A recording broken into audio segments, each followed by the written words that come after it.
ചതിയൻ ചന്തുവിന്റെ കൊടും ക്രൂരതകളെപ്പറ്റി നിങ്ങൾക്ക് എന്തറിയാം? ആവശ്യത്തിലേറെ. ഇരുമ്പാണി തട്ടി മുളയാണി വെച്ച് പൊൻകാരം കൊണ്ട് ചുരിക വിളക്കാൻ കൊല്ലന് 16 പണം കൊടുത്തവൻ ചന്തു. മാറ്റം ചുരിക ചോദിച്ചപ്പോൾ മറന്നുപോയെന്ന് കളവ് പറഞ്ഞവൻ ചന്തു.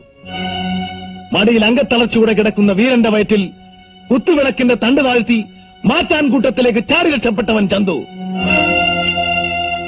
കൊടുഞ്ചതികൾ പിന്നെന്തൊക്കെ പാടി നടക്കുന്നുണ്ട് പാണർ നിങ്ങളുടെ നാട്ടിൽ? ഇതോ അംഗം. ചെറുബാല്യം വിടാത്ത കുട്ടികളുടെ കളിക്ക് തൊടുക്കാൻ കൂടെ നിന്നതോ അംഗം.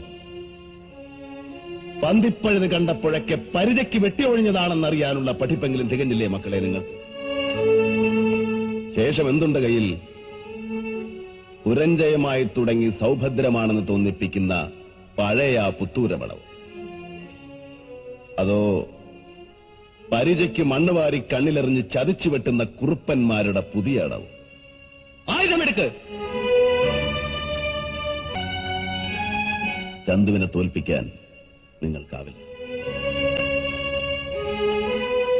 ജീവിതത്തിൽ ചന്തുവിനെ തോൽപ്പിച്ചിട്ടുണ്ട് പലരും പലവട്ടം.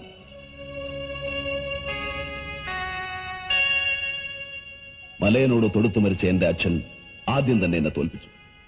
സ്നേഹം പങ്കുവയ്ക്കുമ്പോൾ കൈവറച്ച ഗുരുനാഥൻ പിന്നെ തോൽപ്പിച്ചു. പൊന്നിനും പണത്തിനും ഒപ്പിച്ച് സ്നേഹം തൂക്കി നോക്കിയപ്പോ മോഹിച്ച പെണ്ണു എന്നെ തോൽപ്പിച്ചു. അവസാനം സത്യം വിശ്വസിക്കാത്ത ചെങ്ങാതിയും തോൽപ്പിച്ചു. തോൽവികൾ ഏറ്റുവാങ്ങാൻ ചന്തുവിന്റെ ജീവിതം പിന്നെയും ബാക്കി. മടങ്ങിപ്പോ. ആരോമലുടെ മകനും മരുമകനും നാണം കിട്ടുമടങ്ങാൻ വന്നവരല്ല. അംഗമുറ കൊണ്ടും ആയുധബലം കൊണ്ടും ചതിയൻ ചന്തുവിനെ തോൽപ്പിക്കാൻ ആണായി പിറന്നവരിൽ ആരുമില്ല. മടങ്ങിപ്പോ. കൊല്ലുന്നെങ്കിൽ കൊല്ല്.